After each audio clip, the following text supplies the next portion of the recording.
ಉದ್ಘಾಟನಾ ಕಾರ್ಯಕ್ರಮ ನೆರವೇರಿತು. ಇದೀಗ ಊಟದ ನಂತರ ಗೋಷ್ಠಿ ಆರಂಭಗೊಳ್ತಾ ಇದೆ.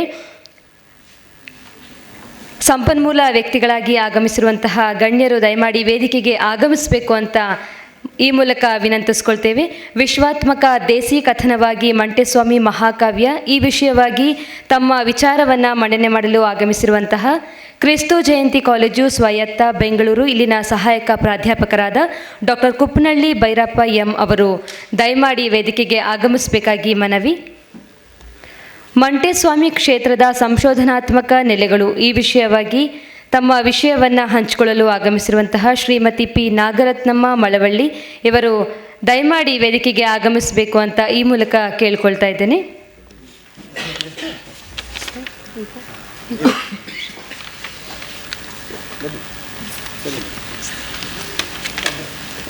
ಈ ವಿಷಯವನ್ನು ನಮ್ಮೊಟ್ಟಿಗೆ ಹಂಚಿಕೊಳ್ಳಲಿರುವಂತಹ ಡಾಕ್ಟರ್ ಕುಪ್ಪನಹಳ್ಳಿ ಎಂ ಭೈರಪ್ಪ ಅವರಿಗೆ ಆಯೋಜಕರ ಪರವಾಗಿ ತುಂಬು ಮನದ ಸ್ವಾಗತವನ್ನು ಬಯಸ್ತಾ ಇದ್ದೇನೆ.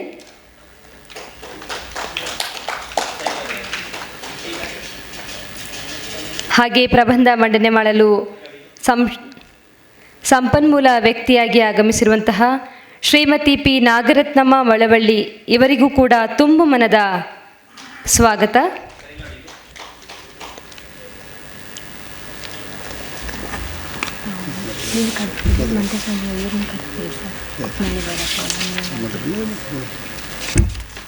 ದೇಸಿ ಕಥನವಾಗಿ ಮಂಟೇಸ್ವಾಮಿ ಮಹಾಕಾವ್ಯ ಈ ವಿಷಯವಾಗಿ ಡಾಕ್ಟರ್ ಕುಪ್ಪನಹಳ್ಳಿ ಎಂ ಭೈರಪ್ಪ ಅವರು ವಿಚಾರ ಮಂಡನೆಯನ್ನು ಮಾಡಬೇಕಾಗಿ ಕೇಳ್ಕೊಳ್ತೇನೆ. ಯುವ ಬರಹಗಾರರು, ಸಂಸ್ಕೃತಿ ಚಿಂತಕರು ಆಗಿ ಹಾಗೆ ಸಾಕಷ್ಟು ವಿಮರ್ಶೆಗಳನ್ನು ಮಾಡ್ತಾ ಕನ್ನಡ ಸಾಹಿತ್ಯಕ್ಕೆ, ಕನ್ನಡ ನಾಡು ನುಡಿಗೆ ತಮ್ಮದೇ ಆದಂತಹ ಸೇವೆಯನ್ನು ಸಲ್ಲಿಸಿರುವಂತಹ ಶ್ರೀಯುತ ಡಾಕ್ಟರ್. ನಮಸ್ಕಾರ.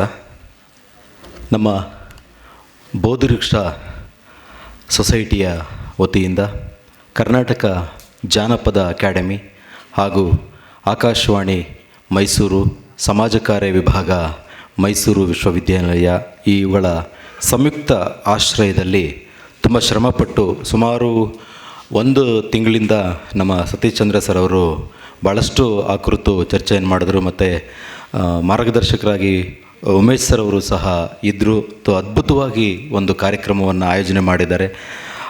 ಎಚ್ ಎಸ್ ಶಿವಪ್ರಕಾಶ್ ಸರ್ ಅವರು ತಮ್ಮ ಅಧ್ಯಕ್ಷೀಯ ನುಡಿಗಳಲ್ಲಿ ಹೇಳಿದ ರೀತಿಯಲ್ಲೇ ಮಂಟೇಸ್ವಾಮಿಯ ಈ ಪರಂಪರೆಯನ್ನು ಮತ್ತಷ್ಟು ಜನಪ್ರಿಯ ಜನಜನಿತಗೊಳಿಸಬೇಕಾಗಿರ್ತಕ್ಕಂತಹ ಅನಿವಾರ್ಯತೆಯಲ್ಲಿ ಮರುದರ್ಶನ ಮಾಡುವಂತಹ ಬಹುದೊಡ್ಡ ಆಶಯವನ್ನು ಇಟ್ಕೊಂಡು ಈ ಸೆಮಿನಾರನ್ನು ಆಯೋಜನೆ ಮಾಡಿದ್ದು ನಿಜಕ್ಕೂ ಹೆಮ್ಮೆ ಅಂತ ಅನಿಸುತ್ತೆ. ಹಾಗಾಗಿ ಎಲ್ಲ ಸಂಸ್ಥೆಗಳಿಗೆ ಮೊದಲನೇದಾಗಿ ಹೃದಯಪೂರ್ವಕವಾಗಿರ್ತಕ್ಕಂತಹ ಅಭಿನಂದನೆಗಳನ್ನು ಮತ್ತು ಶುಭಾಶಯಗಳನ್ನು ತಿಳಿಸೋದಕ್ಕೆ ಇಷ್ಟಪಡ್ತೀನಿ. ಬಂಧುಗಳೇ, ವೇದಿಕೆ ಮೇಲಿರ್ತಕ್ಕಂತಹ ಹಿರಿಯ ಸಂಶೋಧಕರಾಗಿರುವ ಡಾಕ್ಟರ್ ನಾಗರತ್ನಮ್ಮ ಮೇಡಮ್ ಅವರೇ ಮತ್ತು ಈ ಕಾರ್ಯಕ್ರಮದ ಬಹುದೊಡ್ಡ ರೂವಾರಿಗಳಲ್ಲಿ ಒಬ್ಬರಾಗಿರ್ತಕ್ಕಂತಹ ಸತೀಶ್ ಚಂದ್ರ ಅವರೇ, ವೇದಿಕೆಯಲ್ಲಿ ಮುಂಭಾಗದಲ್ಲಿ ನಡೆದಿರ್ತಕ್ಕಂಥ ಎಲ್ಲ ಸಹೃದಯ ಬಂಧುಗಳೇ, ವಿಶ್ವಾತ್ಮಕ ದೇಸಿ ಕಥನವಾಗಿ ಮಂಟೇಸ್ವಾಮಿ ಮಹಾಕಾವ್ಯವನ್ನು ಕುರಿತು ಮಾತನಾಡಬೇಕು ಅಂತ ಸತೀಶ್ ಚಂದ್ರ ಅವರು ವಿನಂತಿಸಿಕೊಂಡಾಗ ಈಗಾಗಲೇ ಮಂಟೇಸ್ವಾಮಿಯನ್ನು ಕುರಿತು ಆಗಿರುವಂತಹ ಕೆಲಸಗಳನ್ನು ಒಂದು ರಿಸರ್ಚ್ ಮಾಡುವಾಗ ಹೇಗೆ ರಿವ್ಯೂ ಆಫ್ ಲಿಟ್ರೇಚರನ್ನು ಮಾಡ್ತಾರೆ, ಹಾಗೆ ಈ ವಿಶ್ವಾತ್ಮಕ ಹಿನ್ನೆಲೆಯಲ್ಲೇನಾದರೂ ಮಂಟೇಸ್ವಾಮಿಯನ್ನು ನೋಡಿರ್ತಕ್ಕಂತಹ ಸಂಶೋಧನೆಗಳು, ವಿಚಾರಗಳು, ವಿಮರ್ಶೆಗಳು, ಅನುಸಂಧಾನಗಳು ಏನಾದರೂ ನಡೆದಿದೆಯಾ ಅಂತ ಗಮನಿಸಿದ್ರೆ ಮಂಟೇಸ್ವಾಮಿಯನ್ನು ಕುರಿತು ಕನ್ನಡದಲ್ಲಿ ಮೊದಲನೇ ಬಾರಿಗೆ DR ನಾಗರಾಜ್ ಅವರು ಅಲ್ಲಮಪ್ರಭು ಮತ್ತು ಶೈವ ಪ್ರತಿಭೆ ಎನ್ನುವ ಕೃತಿಯ ಒಳಗಡೆ ಮಂಟೇಸ್ವಾಮಿ ಕಾವ್ಯವನ್ನು ಅಲ್ಲಮ ತತ್ವದ ಜೊತೆಗೆ ಅನುಸಂಧಾನವನ್ನು ಮಾಡ್ತಾ ಈ ಕನ್ನಡ ಪರಂಪರೆಯನ್ನು ಬೆಳಗಿರುವಂತಹ ಒಂದು ಸಾಹಿತ್ಯದ ಸೃಜನಶೀಲ ಜರ್ನಿಯಲ್ಲಿ ಮಂಟೇಸ್ವಾಮಿ ಕಾವ್ಯ ಒಡ್ಡಿರ್ತಕ್ಕಂತಹ ಒಂದು ಮುಖಾಮುಖಿಯಾಗಿರುವಂತಹ ರೀತಿ ಅದೊಂದು ವಿಶ್ವ ದೇಸಿಯಾಗಿದೆ, ಈ ನೆಲದ ಪ್ರಾದೇಶಿಕ ದೇಸಿಯಾಗಿದೆ ಅಂತ DR ನಾಗರಾಜ್ ಅವರು ಮೊದಲ ಬಾರಿಗೆ ಅದನ್ನು ಹೇಳಿರ್ತಕ್ಕಂಥದ್ದನ್ನು ಗಮನಿಸ್ಬೋದು. ಅದನ್ನು ಕಲೆಕ್ಟ್ ಮಾಡಿದಂತಹ ಜೀಶಂಪ ಅವರಿಂದ ಹಿಡ್ಕೊಂಡು ನಾಗರತ್ನಮ್ಮ ಅವರವರೆಗೂ ಈ ಕಾವ್ಯದಲ್ಲಿರ್ತಕ್ಕಂಥ ವಿಶ್ವಾತ್ಮಕ ಹಲವಾರು ಸಂಗತಿಗಳನ್ನು ಅವರು ತಮ್ಮ ಬರಹಗಳಲ್ಲಿ ಕಟ್ಟಿಕೊಟ್ಟಿರ್ತಕ್ಕಂಥದ್ದನ್ನು ಗಮನಿಸಬಹುದು. ಇಂಥ ಒಂದು ಮಹಾಕಾವ್ಯವನ್ನು ತಮ್ಮ ಬದುಕಿನ ಭಾಗವಾಗಿ ಹಾಡ್ಕೊಂಡು ಬರೆದಂತಹ ನೀಲ್ಗಾರರಲ್ಲಿದ್ದಾರೆ. ಜೊತೆಗೆ ಅದನ್ನು ಹಾಡ್ತಾ ಅಕಾಡೆಮಿಕ್ ಆಗಿಯೂ ಅದನ್ನು ಪಸರಿಸ್ತಾ ಕೆಲಸ ಮಾಡ್ತಕ್ಕಂಥ ನಮ್ಮ ಪ್ರೊಫೆಸರ್ ಮೈಸೂರು ಕೃಷ್ಣಮೂರ್ತಿ ಸರ್ ಅಂತವರು ಸಹ ನಮ್ಮ ನಡುವೆ ಈಗಲೂ ಇದ್ದಾರೆ. ಶಿವಪ್ರಕಾಶ್ ಸರ್ ಮತ್ತು ಬಂಜಗೆರೆ ಸರ್ ಅವರು ಏನು ಆಶಯವನ್ನು ವ್ಯಕ್ತಪಡಿಸಿದ್ರು, ಬಯಲಿನ ವಿಶ್ವವಿದ್ಯಾಲಯದಲ್ಲಿದ್ದಂತಹ ಮಂಟೇಸ್ವಾಮಿಯನ್ನು ಇವತ್ತು ಶೈಕ್ಷಣಿಕ ವಲಯಗಳಲ್ಲಿ ನಾವು ಮರುದರ್ಶನ ಮಾಡಬೇಕಾಗಿದೆ ಮತ್ತು ನಮ್ಮ ಈ ಕಾಲದ ಸಂಕಟಗಳಿಗೆ ಮಂಟೇಸ್ವಾಮಿಯ ಕಥನವನ್ನು ಒಂದು ಬಹುದೊಡ್ಡ ಪಾಠವಾಗಿ ನಮ್ಮ ಉಳಿವಿನ ಅಸ್ತಿತ್ವದ ಒಂದು ಮಾದರಿಯಾಗಿಯೂ ಸಹ ಮಂಟೇಸ್ವಾಮಿಯನ್ನು ನಾವು ಹೇಗೆ ಇಟ್ಕೊಳ್ಬೇಕಾಗಿದೆ ಅಂತಕ್ಕಂಥ ಒಂದು ಆಶಯವನ್ನು ತಮ್ಮ ಮಾತುಗಳಲ್ಲಿ ವ್ಯಕ್ತಪಡಿಸಿದ್ದನ್ನು ತಾವು ಗಮನಿಸಿದಿರಿ. ಒಟ್ಟು ಮಂಟೇಸ್ವಾಮಿ ಕತೆ ತಮಗೆಲ್ಲರೂ ಈಗಾಗಲೇ ಗೊತ್ತಿದೆ. ತುಂಬ ಕರ್ನಾಟಕದಾದ್ಯಂತ ಜೊತೆಗೆ ವಿಶ್ವದ ಅಮೇರಿಕಾ, ಇಂಗ್ಲೆಂಡ್ ಮೊದಲಾದ ಭಾಗಗಳಲ್ಲಿಯೂ ಸಹ ನಮ್ಮ ಕಲಾವಿದರು, ನೀಲ್ಗಾರರು, ಪ್ರೊಫೆಸರ್ ಕೃಷ್ಣಮೂರ್ತಿ ಹನೂರು ಅಂಥವರ ಒಂದು ನೇತೃತ್ವದಲ್ಲಿ ಅಲ್ಲಿನ ಹಲವಾರು ಸಮ್ಮೇಳನಗಳಲ್ಲಿ, ಹಾರ್ವರ್ಡ್ ಯೂನಿವರ್ಸಿಟಿಗಳಲ್ಲಿ ಈ ಮಂಟೇಸ್ವಾಮಿ ಕಾವ್ಯವನ್ನು ಪ್ರದರ್ಶನ ಮಾಡಿದ್ದನ್ನು ನಾವು ಗಮನಿಸಬಹುದು. ಅಂದರೆ ಸ್ವತಃ ಮಂಟೇಸ್ವಾಮಿ ಕಾವ್ಯವನ್ನೇ ನಾವು ನೋಡಿದ್ರೆ ಸ್ಥಳೀಯವಾಗಿರ್ತಕ್ಕಂತಹ ಒಂದು ದಾರ್ಶನಿಕತೆಯ ಮುಖಾಂತರ ಅದು ವಿಶ್ವಾತ್ಮಕಗೊಳ್ತಕ್ಕಂಥ ಬಗೆನೇ ನಿಜಕ್ಕೂ ಚೇತೋ ಹಾಗೆ ಇರತಕ್ಕಂಥದ್ದು ಅಂತ ಅನಿಸುತ್ತೆ.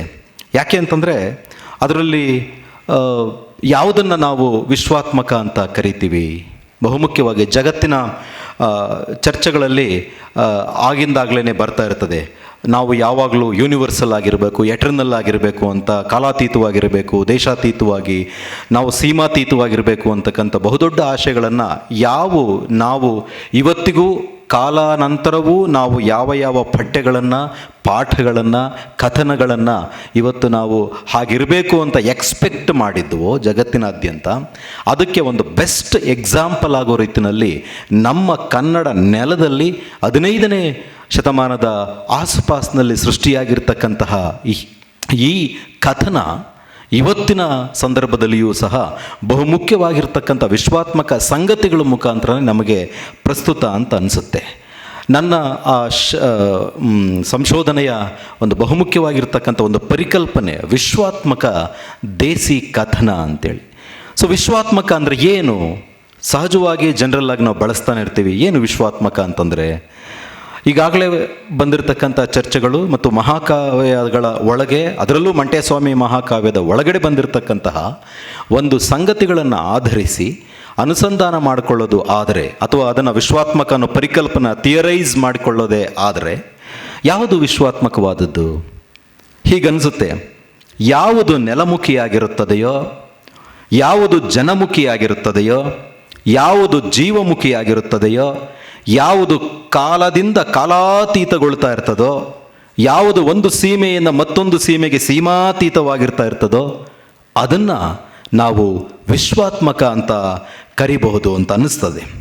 ಸೊ ಮುಂದುವರೆದು ವಿಶ್ವಾತ್ಮಕ ದೇಸಿ ಕಥನ ಹೇಗಾಗತ್ತೆ ಈ ಪರಿಕಲ್ಪನೆಯನ್ನು ರೂಪಿಸಿಕೊಳ್ಳುವಾಗ ಅದನ್ನೇ ಮುಂದುವರೆದು ನೋಡೋದಾದರೆ, ಯಾವುದೋ ಒಂದು ಕಾಲದಲ್ಲಿ, ಯಾವುದೋ ಒಂದು ನೆಲದಲ್ಲಿ, ಯಾವುದೋ ಒಂದು ಸಮುದಾಯ ಸಂಸ್ಕೃತಿಯಲ್ಲಿ ಈ ನೆಲಮೂಲದ ಈ ಪ್ರಕೃತಿಯನ್ನು, ಪರಂಪರೆಯನ್ನು ಪ್ರಸ್ತುತತೆಯ ಸಂದರ್ಭದಲ್ಲಿ ಮುಖಾಮುಖಿ ಮಾಡ್ತಾ ಮತ್ತೆ ಮತ್ತೆ ನಿಚ್ಚಂಪಸತಾಗಿ ನಿರೂಪಣೆಗೊಂಡಿರುವ ಮೌಖಿಕ ಕಥಾನಕವನ್ನು ನಾವು ವಿಶ್ವಾತ್ಮಕ ದೇಸಿ ಕಥನ ಅಂತ ಕರಿಬೋದು ಅಂತ ಅನ್ನಿಸ್ತದೆ. ಯಾಕೆ ಅಂತಂದರೆ ಡಾಕ್ಟರ್ CM ಬೌರಾ ಅಂತಕ್ಕಂಥ ಒಬ್ಬ ಪಾಶ್ಚಾತ್ಯ ವಿದ್ವಾಂಸ ಈ ಗಿಲ್ಗಮಿಶ್ ಅಂತಕ್ಕಂತಹ ಈ ಜಾನಪದ, ಪಾಶ್ಚಾತ್ಯ ಮೂಲದ ಜಾನಪದ ಮಹಾಕಾವ್ಯವನ್ನು ಕುರಿತು ಈಗಾಗಲೇ ಶಿಷ್ಟ ಸಾಹಿತ್ಯದಲ್ಲಿ ಬಂದಿರತಕ್ಕಂತಹ ಮಹಾಕಾವ್ಯಗಳ ಜೊತೆ ಒಂದು ಕಂಪ್ಯಾರಿಟಿವ್ ಸ್ಟಡಿ ಮಾಡ್ತಾ ಆತ ಹೇಳ್ತಾನೆ, ಈ ಕಾವ್ಯಗಳಿಗಿಂತ ಅಂದರೆ ಕ್ಲಾಸಿಕ್ ಆಗಿರುವ, ರಿಟರ್ನ್ ಆಗಿರುವ ಈ ಮಹಾಕಾವ್ಯಗಳಿಗಿಂತ ಭಿನ್ನವಾಗಿ ಈ ನಮ್ಮ ದೇಸಿ ಮೂಲದ, ಜಾನಪದೀಯ ಮೂಲದ ಮೌಖಿಕ ಮಹಾಕಾವ್ಯಗಳು ಈ ನೆಲದ ಸತ್ವವನ್ನು, ಈ ನೆಲದ ಭಾಷೆಯ ಸೊಗಡನ್ನು ಒಂದು ಚೂರು ಮುಕ್ಕಾಗದಂತೆ ಈ ನೆಲದ ವಿವೇಕವನ್ನು ತನ್ನ ಎದೆಯೊಳಗೆ ಅಂತಸ್ಥ ಮಾಡ್ಕೊಂಡು ಬಂದಿರತಕ್ಕಂಥದ್ದಕ್ಕೆ ಜನಪರಂಪರೆಗೆ ಸಾಕ್ಷಿಯಾಗಿ ಈ ಮೌಖಿಕ ಮಹಾಕಾವ್ಯಗಳು ಹುಟ್ಟಿ ಬಂದಿವೆ ಅಂತ ಆತ ತೌಲ್ನಿಕವಾಗಿ ಅಧ್ಯಯನ ಮಾಡ್ತಾ ಹೇಳಿರ್ತಕ್ಕಂಥ ಮಾತನ್ನು ನಾವು ಮಂಟೇಸ್ವಾಮಿಯ ಸಂದರ್ಭದಲ್ಲೂ ಸಹ ಬಹುಮುಖ್ಯವಾಗಿ ನಾವು ನೆನಪು ಮಾಡಿಕೊಳ್ಳಬಹುದು. ಇನ್ನು ನಮ್ಮ ಕನ್ನಡದ ಒಟ್ಟು ಸಂದರ್ಭವನ್ನು ಮಂಟೇಸ್ವಾಮಿ ಮಹಾಕಾವ್ಯವನ್ನು ಒಂದು ಭಿತ್ತಿಯಾಗಿ ಇಟ್ಕೊಂಡು ನಮ್ಮ ಒಟ್ಟು ಕನ್ನಡ ಪರಂಪರೆ ಹೇಗೆ ವಿಶ್ವಾತ್ಮಕ ಆಗ್ತಾ ಬಂದಿರತಕ್ಕಿದೆ ಅಂತ ನೋಡೋದಾದರೆ, ಈ ಕುರಿತು DR ನಾಗರಾಜ್ ಅವರಿಂದ ಗೈಡೆನ್ಸ್ ತಗೊಂಡಿದ್ದಂತಹ ಅಮೇರಿಕಾದ ಒಬ್ಬ ವಿದ್ವಾಂಸ, ನಿಮಗೂ ಆತನ ಹೆಸರು ಗೊತ್ತಿದೆ, ಪ್ರೊಫೆಸರ್ ಶೆಲ್ಡನ್ ಪೊಲಾಕ್ ಅಂತ. ಆತ ಕನ್ನಡ ನೆಲದವನ್ನು ಕುರಿತು ಒಂದು ಒಳ್ಳೆ ರಿಸರ್ಚನ್ನು ಮಾಡಿದ್ದಾರೆ. ಅವರ ಕೃತಿ ಕಾಸ್ಮೋಪಾಲಿಟನ್ ವರ್ನಾಕ್ಯುಲರ್ ಅಂತ ಒಂದು ಇಂಗ್ಲೀಷ್ನಲ್ಲಿ ಬಂದಂತಹ ಕೃತಿ. ಅದನ್ನು ಅಕ್ಷರ ಅವರು ವಿಶ್ವಾತ್ಮಕ ದೇಶ ಭಾಷೆ ಅಂತ ಅನುವಾದವನ್ನು ಮಾಡಿದ್ದಾರೆ. ಆ ಒಟ್ಟು ಕೃತಿ ಏನು ಹೇಳ್ತಾ ಇದೆ ಅಂತಂದರೆ, ಈ ದೇಶ ಭಾಷೆಗಳಲ್ಲಿ ಕನ್ನಡ ತುಂಬ ವಿಶಿಷ್ಟವಾಗಿ ತನಗೆ ಆ ಕಾಲಕ್ಕೆ ಎದುರಾಗಿದ್ದಂತಹ ಒಂದು ಸಂಸ್ಕೃತ ವಿದ್ವದ್ವಲಯ ಇತ್ತಲ್ಲ, ಆ ವಿದ್ವದ್ವಲಯವನ್ನು ಮುಖಾಮುಖಿಯಾಗಿದ್ದಂತಹ ಕನ್ನಡ ತನ್ನ ದೇಸಿ ಭಾಷೆಯಿಂದ ಅದೆಲ್ಲವನ್ನು ಹೀರಿಕೊಂಡು ತನ್ನತನವನ್ನು ತೋರಿಸಿಕೊಂಡು ಒಂದು ಹೊಸ ಹುಟ್ಟನ್ನು ಪಡ್ಕೊಳ್ತಾ ಬಂತಲ್ಲ, ಅದನ್ನು ವಿಶ್ವಾತ್ಮಕವಾಗಿರ್ತಕ್ಕಂಥ ದೇಶ ಭಾಷೆಯಾಗಿ ರೂಪುಗೊಂಡ ಕನ್ನಡದ ಬಗೆಗೆ ಆತ ರಿಸರ್ಚನ್ನು ಮಾಡಿದ್ದಾನೆ. ಬಹುಮುಖ್ಯವಾಗಿ ಕವಿರಾಜ ಮಾರ್ಗ ರೂಪಿಸಿಕೊಂಡಂತಹ ಕನ್ನಡ ಜಗತ್ತನ್ನು ಕುರಿತು ಆತ ಹೇಳ್ತಾನೆ. ಅದಾದ ಮೇಲೆ ಆತ ರಿಸರ್ಚ್ನ ಕೆಲವು ಮಿತಿಗಳನ್ನು KV ಅಕ್ಷರ ಅವರು ಗುರುತಿಸಿ ಇದನ್ನು ಹೀಗೂ ನಾವು ನೋಡ್ಬೋದಾಗಿದೆ ಅಂತ ಕನ್ನಡ ಜಗತ್ತಿನ ಈ ಕವಿರಾಜ ಮಾರ್ಗಕಾರನ ಕಟ್ಟಿಕೊಟ್ಟ ಕನ್ನಡ ಜಗತ್ತು ಅಂತೇಳಿ KV ಅಕ್ಷರ ಅವರು ಆಮೇಲೆ ಒಂದು ಪುಟ್ಟ ಸಂಶೋಧನಾ ಕೃತಿಯನ್ನು ಬರೀತಾರೆ. ಸೊ ಆ ಹಿನ್ನೆಲೆಯಲ್ಲಿ ನಾವು ಕನ್ನಡ ನಮ್ಮ ಸಾಹಿತ್ಯ ಮತ್ತು ಸಂಸ್ಕೃತಿ ಹೇಗೆ ವಿಶ್ವಾತ್ಮಕ ಆಗ್ತಾ ಬಂದಿದೆ ಅಂತ ಗಮನಿಸಿದ್ರೆ ನೋಡಿ, ಕನ್ನಡ ಭಾಷೆ ಇನ್ನು ಮೂಲಕ್ಕೆ ಪ್ರೋಟೋ ದ್ರವಿಡಿಯನ್ ಮೂಲ, ಆ ಮೂಲದಿಂದ ನಾವು ನೋಡ್ಕೊಂಡು ಬರೋದಾದರೆ ಅಲ್ಲಿಂದ ಕನ್ನಡ ತನ್ನ ಸೋದರ ಭಾಷೆಗಳಾಗಿರ್ತಕ್ಕಂಥ ತೆಲುಗು, ತಮಿಳು, ಮಲಯಾಳಂ ಈ ಮೂಲದಿಂದ ಭಿನ್ನವಾಗಿ ಬೇರೆಯಾಗಿ ಅನಂತರ ಅದೊಂದು ಸ್ಯಾನ್ಸ್ಕ್ರಿಟೈಸ್ ರೂಪಕ್ಕೂ ಒಳಗಾಗಿ ಅಲ್ಲಿಂದ ಅದನ್ನು ಬಿಡಿಸ್ಕೊಂಡು ತನ್ನದೇ ಆಗಿರ್ತಕ್ಕಂಥ ಅದು ಪಂಪಾದಿಗಳಾಗಿರ್ಬೋದು, ಕವಿರಾಜ ಮಾರ್ಗಕಾರ, ವಡ್ಡಾರಾಧನೆ ಆಗಿರ್ಬೋದು, ತದನಂತರ ವಚನಾಕಾರರಾಗಿರ್ಬೋದು, ಈ ಥರ ಒಂದು ದೇಸೀಯತೆಯನ್ನು ಅದು ತನ್ನನ್ನೇ ತಾನು ಕಂಡುಕೊಂಡು ಮತ್ತೆ ಆಧುನಿಕ ಕಾಲಘಟ್ಟದಲ್ಲಿ ಜಾಗತಿಕವಾಗಿ ಇಂಗ್ಲಿಷ್, ಪೋರ್ಚುಗೀಸ್, ಫ್ರೆಂಚ್ ಮೊದಲಾದ ಭಾಷೆಗಳ ಪ್ರಭಾವಕ್ಕೂ ಒಳಗಾಗಿ ಮುಂದೆ ಬರ್ತಾ ಈ ನಡುವೆ ಆ ಕನ್ನಡ ಹೇಗೆ ರೂಪುಗೊಳ್ತಾ ಇದ್ದು ಅಂತಂದರೆ ಅದೊಂದು ಪ್ರಜ್ಞಾಪೂರ್ವಕವಾಗಿ ಪಠ್ಯನೂ ಆಗ್ತಾ ಇತ್ತು, ಜೊತೆಗೆ ಜಾನಪದ ಕಾವ್ಯ ಕಥನ ಆಗ್ತಾ ಇತ್ತು. ದೇಸಿ ರೂಪಗಳನ್ನು ಪಡ್ಕೊಳ್ತಾ ಅದರ ಒಟ್ಟೊಟ್ಟಿಗೇನೆ ಜೈನ, ಬ್ರಾಹ್ಮಣ, ಶೈವ, ಬೌದ್ಧ, ವೀರಶೈವ, ಮುಂದಕ್ಕೆ ಆಧುನಿಕ ಕಾಲಘಟ್ಟದಲ್ಲಿ ಒಂದು ಸಮಾಜವಾದ, ದಲಿತವಾದ, ಸ್ತ್ರೀವಾದ ಮುಂತಾದ ಹಲವಾರು ರೂಪಗಳಲ್ಲಿ ಉಪಪ್ರಕ್ರಿಯೆಗಳಲ್ಲಿ ಅದು ತನ್ನನ್ನು ರೀಕನ್ಸ್ಟ್ರಕ್ಟ್ ಮಾಡ್ಕೊಳ್ತಾನೆ ಬಂದಿರೋದನ್ನು ಗಮನಿಸ್ಬೋದು. ಅಂದರೆ ಕನ್ನಡ ಇವತ್ತು ನಾವು ಹೇಗೆ ವಿಶ್ವಾತ್ಮಕ ಆಗಿದೆ ಅಂತ ಹೇಳ್ತಾ ಇದೆ, ಅಂತಾರಾಷ್ಟ್ರೀಕರಣಗೊಂಡಿದೆ ಅನ್ನೋದನ್ನು ನಾವು ಇವತ್ತು ಹೇಳೋದಾದರೆ, ಆವತ್ತಿನ ಕಾಲಘಟ್ಟದಿಂದನೂ ಪ್ರಾಕೃತ, ಸಂಸ್ಕೃತ, ಇಂಗ್ಲೀಷ್ ಹೀಗೆ ಈ ದಿಸೆಯಲ್ಲಿ ಅದು ವಿಶ್ವಾತ್ಮಕ ಆಗಿ ಬಂದಿರತಕ್ಕಂಥದ್ದು ಯಾವಾಗಲೂ ನಡೆದಿರ್ತಕ್ಕಂತಹ ಪ್ರಕ್ರಿಯೆ ಅಂತ ನಾವಾದರೂ ಭಾವಿಸ್ಬೋದು. ಸೊ ಅದನ್ನು ಗುರುತಿಸೇ ಶೆಲ್ಡನ್ ಪೊಲಾಕ್ ಅಂತವ್ರು ಹೇಳಿದ್ದೇನು ಅಂತಂದರೆ, ಈ ಸಾಹಿತ್ಯ ಮತ್ತು ಸಂಸ್ಕೃತಿಗಳು ಈ ಜಾಗತಿಕವಾಗಿರ್ತಕ್ಕಂಥ ಈ ಸ್ವರೂಪವನ್ನು ಪಡ್ಕೊಳ್ತಾ ತಮ್ಮಂತಾವನ್ನು ಕಟ್ಕೊಳ್ತಾ, ಕೆಲವೊಂದನ್ನು ತೆಗೆದುಕೊಳ್ತಾ, ಕೆಲವೊಂದನ್ನು ತಿರಸ್ಕರಿಸ್ತಾ, ಕೆಲವೊಂದಕ್ಕೆ ಪ್ರತಿಕ್ರಿಯಿಸ್ತಾ, ಕೆಲವೊಂದರಲ್ಲಿ ಸೋಲ್ತಾ, ಕೆಲವೊಮ್ಮೆ ಗೆಲ್ಲುತ್ತಾ, ಈ ಮೂಲಕ ತಮ್ಮನ್ನು ತಾವೇ ಮರುಸೃಷ್ಟಿ ಮಾಡ್ಕೊಂಡು ಬಂದ ಇದೆ. ಹಾಗಾಗಿ ಕನ್ನಡ ಅಂತಕ್ಕಂಥದ್ದು ನಿರಂತರವಾಗಿ ತನ್ನ ದೇಸಿ ತನವನ್ನು ಉಳಿಸ್ಕೊಳ್ಳೋದಕ್ಕೆ ಹೋರಾಟವನ್ನು ಮಾಡ್ಕೊಂಡು ಬಂದಿದೆ ಅಂತ ನಾವು ಅದರ ಚರಿತ್ರೆಯ ಹಿನ್ನೆಲೆಯಲ್ಲಿ, ಅಂದರೆ ವಿಶ್ವಾತ್ಮಕವಾಗಿ ರೂಪುಗೊಳ್ಳುವಂತಹ ಚರಿತ್ರೆ ಹಿನ್ನೆಲೆಯಲ್ಲಿ ಈ ಮಾತುಗಳನ್ನು ನಾವು ಗಮನಿಸಬಹುದು. ನೋಡಿ, ಕನ್ನಡ ನಮ್ಮ ಜ್ಞಾನ, ಕನ್ನಡದ ಜ್ಞಾನ ಆಗಿರ್ಬೋದು, ನಾಲೆಡ್ಜ್, ಅದರ ಸೃಜನಶೀಲತೆ ಅಂದರೆ ಕ್ರಿಯೇಟಿವಿಟಿ ಆಗಿರ್ಬೋದು, ಅದರ ಟ್ರೆಡಿಷನ್ ಆಗಿರ್ಬೋದು, ಅದರ ಕಲ್ಚರ್ ಆಗಿರ್ಬೋದು, ಅದರ ಪ್ರಜ್ಞೆ, ಕನ್ನಡ ಪ್ರಜ್ಞೆ, ಈ ಎಲ್ಲ ಅರಮನೆಗಳ ಹಂಗಿನಿಂದ ಈ ಅಲ್ಲಿ ಹಂಗಲ್ಲಿ ಸೀಮಿತವಾಗಿದ್ದಂತಹ ಈ ನಮ್ಮ ಕನ್ನಡ ಈ ಜ್ಞಾನ, ಸೃಜನೆ, ಪರಂಪರೆ, ಪ್ರಜ್ಞೆ ಇವುಗಳೆಲ್ಲ ಈ ಅರಮನೆಯಿಂದ ಅಂಗಗಳಿಂದ ಬಿಡಿಸ್ಕೊಂಡು ಯುಗಮಾನಕ್ಕೆ ಒಂದು ಪ್ರತಿರೋಧವನ್ನು ಒಡ್ಡಿ, ಅದರಲ್ಲೂ ವಿಶೇಷವಾಗಿ ಪರ್ಯಾಯವಾಗಿ ಒಂದು ವಿವೇಕವನ್ನು ಕಟ್ಟಿಕೊಟ್ಟಂಥವರು ನಮ್ಮಲ್ಲಿ ವಚನಕಾರರು. ಸೊ ವಚನಕಾರರು ಕಟ್ಟಿಕೊಟ್ಟಂತಹ ಈ ಕನ್ನಡ ಪ್ರಜ್ಞೆ ಆ ಹೊತ್ತಲ್ಲಿ ಆ ಯುಗಮಾನದ ಈ ರಾಜಮಾನ್ಯ ಆಗಿರ್ಬೋದು, ದೇವಮಾನ್ಯ ಆಗಿರ್ಬೋದು, ಭಾಷಾ ಯಾಜಮಾನ್ಯಗಳ ಮುಖಾಂತರ ಸೀಮಾತೀತವಾಗಿರ್ತಕ್ಕಂಥ ಪ್ರಜ್ಞೆಯನ್ನು ಬೆಳಗದಂಥವ್ರು. ಆದರೆ ಕಾಲಾನಂತರ ವಚನ ಪರಂಪರೆಯು ಏನಾಯಿತು ಅಂತಂದರೆ ಅದರ ಒಳಗಡೆ ಹುಟ್ಟಿದಂತಹ, ಅದರ ಒಳಗಡೆ ಸೇರಿಕೊಂಡಂತಹ ಒಂದು ಶಾಸ್ತ್ರೀಯತೆ, ಕರ್ಮಠತನ, ಯಾಜಮಾನ್ಯ, ಮತೀಯ ಒಂದು ವಿಕೃತತೆ ಏನಾಯಿತು ಅಂತಂದರೆ ತದನಂತರದ ಕಾಲಘಟ್ಟದಲ್ಲಿ ಈ ಕನ್ನಡ ನಾಡು ಮತ್ತು ನುಡಿ, ಧರ್ಮ, ರಾಜಕಾರಣಗಳು ಬೇರೆ ಇನ್ನೊಂದು ಹಂಗಿಗೆ, ಒಂದೊಂದು ವಿಕೃತತೆಗೆ ಒಳಗಾಗುವಂತಾಯಿತು. ಆ ಸಮಯದಲ್ಲಿ ಬಹುಮುಖ್ಯವಾಗಿ ಅದು ಮಧ್ಯಯುಗೀನ ಭಾರತ ಆಗಿದ್ದರಿಂದ ಬೆಳಗ್ಗೆ ಶಿವಪ್ರಕಾಶ್ ಸರ್ ಉಲ್ಲೇಖ ಮಾಡಿದ್ರಲ್ಲ ಶ್ರಮಣ ಪರಂಪರೆ. ಸೊ ಅಂಥ ಒಂದು ಪರಂಪರೆ, ಅದರಲ್ಲೂ ವಿಶೇಷವಾಗಿ ಆರೂಢ ಪರಂಪರೆ, ಸಿದ್ಧ ಪರಂಪರೆ, ನಾಥ ಪರಂಪರೆ, ಶಾಕ್ತ ಪರಂಪರೆ ಎಲ್ಲವೂ ಒಟ್ಟಾಗಿ ಮೈವೆತ್ತುಕೊಂಡು ಬಂದಂತರ ಭಾಗವಾಗಿ ಮಂಟೇಸ್ವಾಮಿ ಮಹಾಕಾವ್ಯ ಮೂಡಿ ಬಂದಿರೋದನ್ನು ನಾವು ಗಮನಿಸ್ಬೋದು. ಯಾವುದನ್ನು ಶಾಸ್ತ್ರೀಯವಾಗಿರ್ತಕ್ಕಂಥ ಕಣ್ಣಿಂದ ದೂರ ಮಾಡಲಾಗಿತ್ತೋ ಆ ಮೌಖಿಕತೆಯ ಮೂಲಕವೇ ಒಂದು ಮಹಾದಾರಿಯನ್ನು ನಿರ್ಮಾಣ ಮಾಡಿದವರು ಧರೆಗೆ ದೊಡ್ಡವರು. ಯಾವುದನ್ನು ಕರ್ಮಠತೆಯಿಂದ ಕೊಳಕು ಅಂತ ಹೇಳಲಾಗಿತ್ತೋ ಅಂಥ ಕೊಳಕಿನ ಮೂಲಕನೇ ಒಂದು ಮಹಾಪ್ರಜ್ಞೆಯನ್ನು, ಮಹಾ ಅರಿವನ್ನು ಮೂಡಿಸಿದಂಥವರು ಮಂಟೇಸ್ವಾಮಿಯವರು. ಯಾವುದನ್ನು ಯಾಜಮಾನ್ಯದಿಂದ ಯಾವುದನ್ನು ತನ್ನ ಸ್ವತ್ತಾಗಿಸಿಕೊಳ್ಳಲಾಗಿತ್ತೋ ಆ ಸ್ವತ್ತನ್ನು, ಆ ಬಗೆಗಿನ ಅಹಮ್ಮನ್ನು ಒಡೆಯೋದ್ರ ಮುಖಾಂತರ, ನಿರಸನ ಮಾಡೋದ್ರ ಮುಖಾಂತರ ಅದನ್ನು ಜನಮಾನ್ಯಗೊಳಿಸಿದಂಥವರು ನಮ್ಮ ಪರಂಜ್ಯೋತಿಯವರು.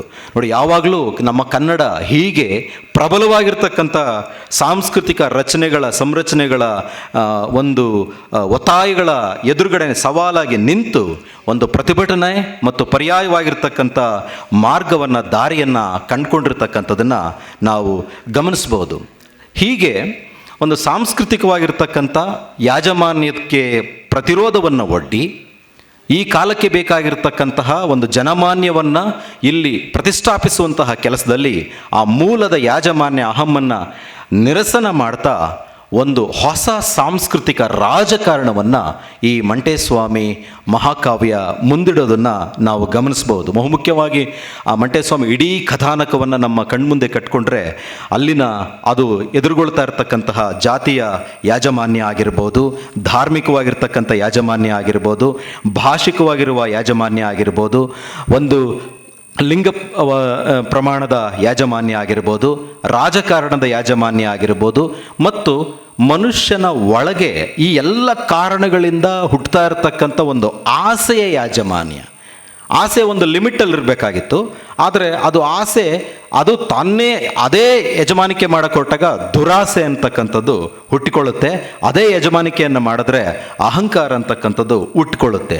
ಹಾಗಾಗಿ ಆ ಎಲ್ಲ ರೀತಿಯ ಯಜಮಾನಿಕೆಗಳನ್ನು, ಈ ದುರಾಸೆಗಳನ್ನು, ದೌರ್ಜನ್ಯಗಳನ್ನು ಮಂಟೇಸ್ವಾಮಿಯವರು ತಮ್ಮ ಈ ಪರಂಪರೆಯ ಮುಖಾಂತರ, ತಮ್ಮ ಪ್ರತಿರೋಧದ ಮುಖಾಂತರ ತುಂಬ ಒಂದು ಕ್ರಾಂತಿಕಾರಕವಾಗಿ ಅದನ್ನು ಪ್ರತಿರೋಧವನ್ನು ಒಡ್ಡಿ ಈ ಹೊತ್ತಿಗೂ ನಮಗೆ ಬೇಕಾಗಿರ್ತಕ್ಕಂಥ ಸಾಂಸ್ಕೃತಿಕ ಪ್ರತಿರೋಧದ ಬಹುದೊಡ್ಡ ಮಾದರಿಯಾಗಿ ಮಂಟೇಸ್ವಾಮಿ ಮತ್ತು ಮಂಟೇಸ್ವಾಮಿಯನ್ನು ಚಿರಸ್ಥಾಯಿಗೊಳಿಸಿದ ನೀಲಗಾರ ಪರಂಪರೆ ನಡೀತು, ನುಡೀತು ಮತ್ತು ಅದನ್ನು ಪಸರಿಸ್ತಾ ಬಂತು ಅಂತ ನಾವಾದರೂ ಈ ಹಿನ್ನೆಲೆಯಲ್ಲಿ ಗಮನಿಸಬಹುದು.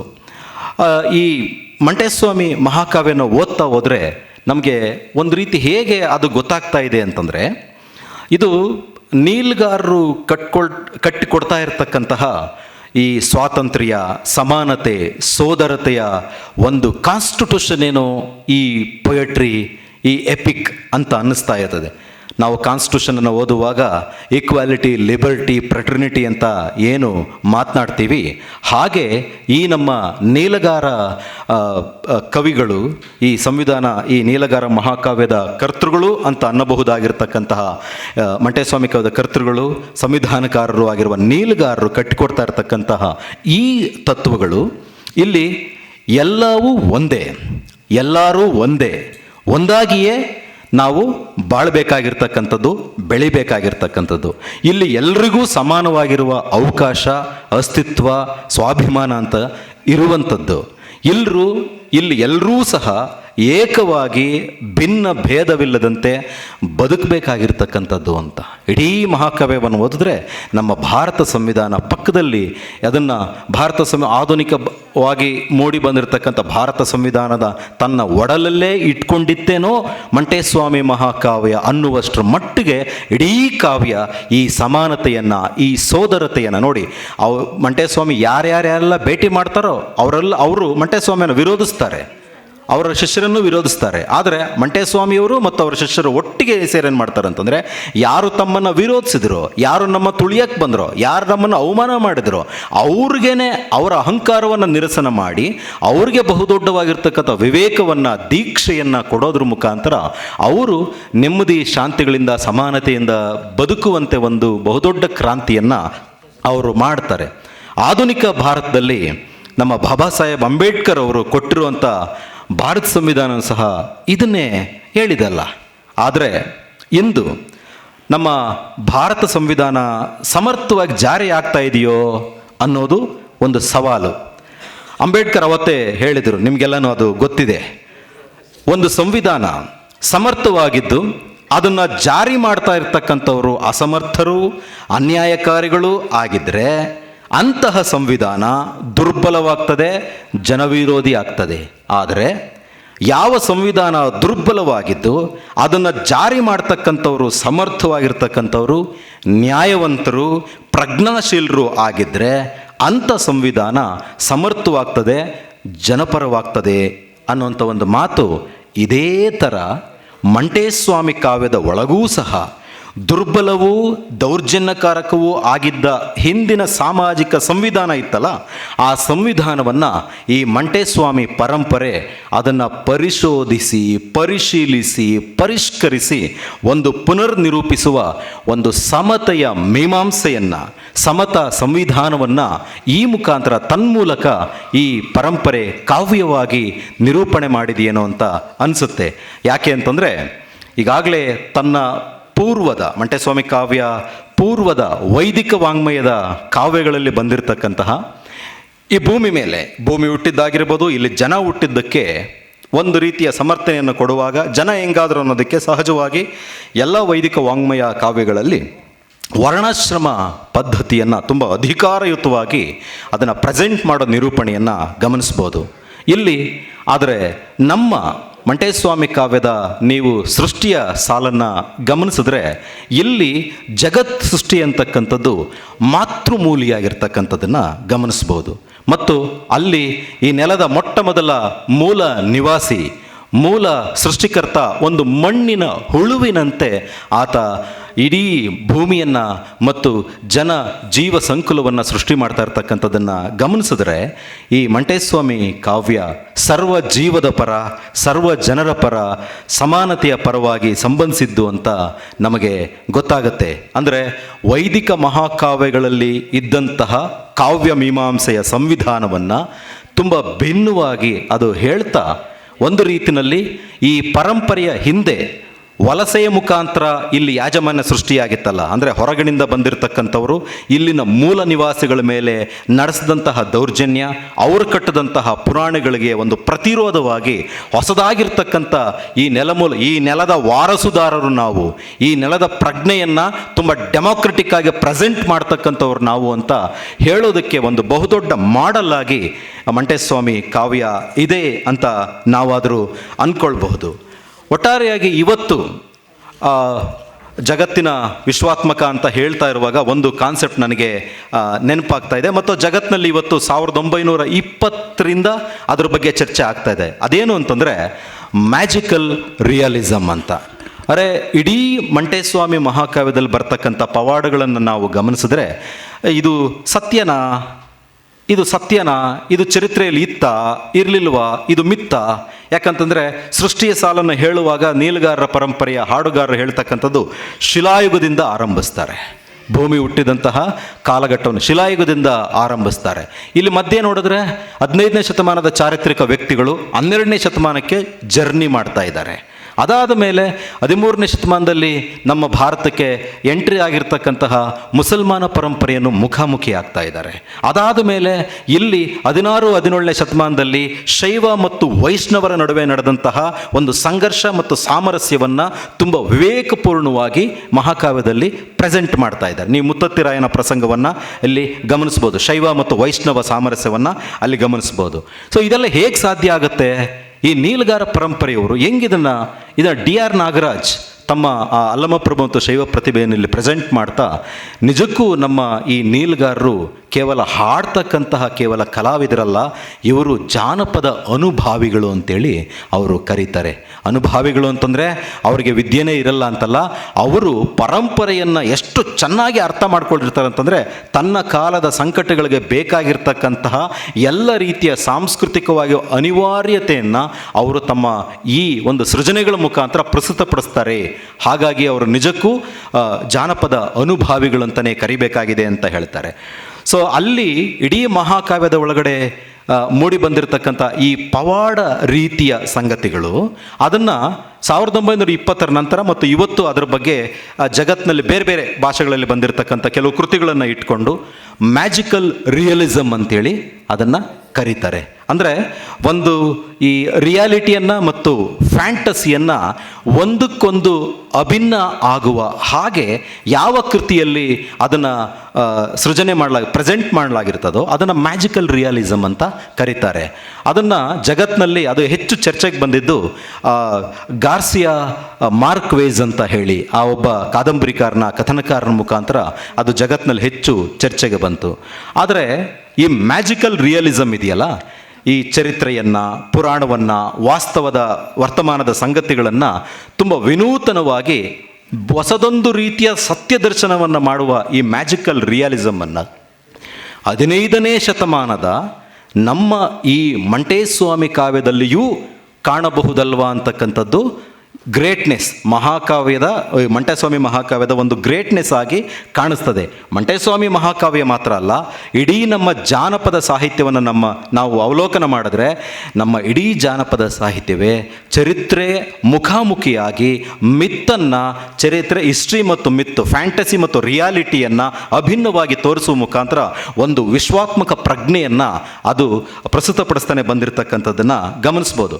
ಇತ್ತೀಚೆಗೆ ತಾನೇ ಕಳೆದ 1-2 ವಾರಗಳ ಹಿಂದೆ ಬಂದಂತಹ ನಮ್ಮ ತಂಗಲಾನ್ ಸಿನಿಮಾ, ಪಾರಂಜಿತ್ ಅವರ ನಿರ್ದೇಶನದಲ್ಲಿ ಮೂಡಿ ಬಂದಿರತಕ್ಕಂಥ ತಂಗಲಾನ್ ಸಿನಿಮಾ, ಅದು ಕೋಲಾರದಲ್ಲಿ ಚಿನ್ನದ ಕೆಲಸವನ್ನು ಮಾಡಲಿಕ್ಕೆ ಬಂದಂತಹ ತಮಿಳುನಾಡಿನ ಮೂಲದ ಜನಸಮುದಾಯಗಳ ಕಥನ ಅದನ್ನು ಹೇಳುವಾಗ ಎಷ್ಟು ಸೊಗಸಾಗಿ ಆ ತಂಗಲಾನ್ ಜನಸಮುದಾಯದ ಹಿಸ್ಟ್ರಿಯನ್ನು, ಆ ಸಮುದಾಯದ ಒಳಗೆ ಇರತಕ್ಕಂಥ ಫೋಕ್ ಟೇಲ್ಸನ್ನು, ಮಿತ್ತುಗಳನ್ನು ಮತ್ತು ವರ್ತಮಾನದ ಸಂಗತಿಯನ್ನು 3 ತಲೆಮಾರುಗಳ ನಂತರ ಈ 3ನೇ ತಲೆಮಾರಿದನನ್ನು ಅವನು ತನ್ನ ಹಿಂದಿನ ತಲೆಮಾರುಗಳು ಹೇಳಿಕೊಟ್ಟಿದ್ದಂತಹ ಆ ಪಾಠವನ್ನು ತಾನು ಅವಲೋಕನ ಮಾಡ್ಕೊಳ್ತಾನೆ. ಅವಲೋಕನ ಒಂದು ಡ್ರೀಮಲ್ಲಿ ಅವನು ಅವಲೋಕನ ಮಾಡ್ತಾನೆ. ಅವನೆಲ್ಲೇ ಹೋಗಲಿ ಅವನಿಗೆ ಆ ತನ್ನ ಹಿಂದಿನ ಪರಂಪರೆಯವರು ಹೇಳ್ಕೊಟ್ಟಿದ್ರಲ್ಲ ಆ ಕಥನ ನೆನಪಾಗುತ್ತೆ.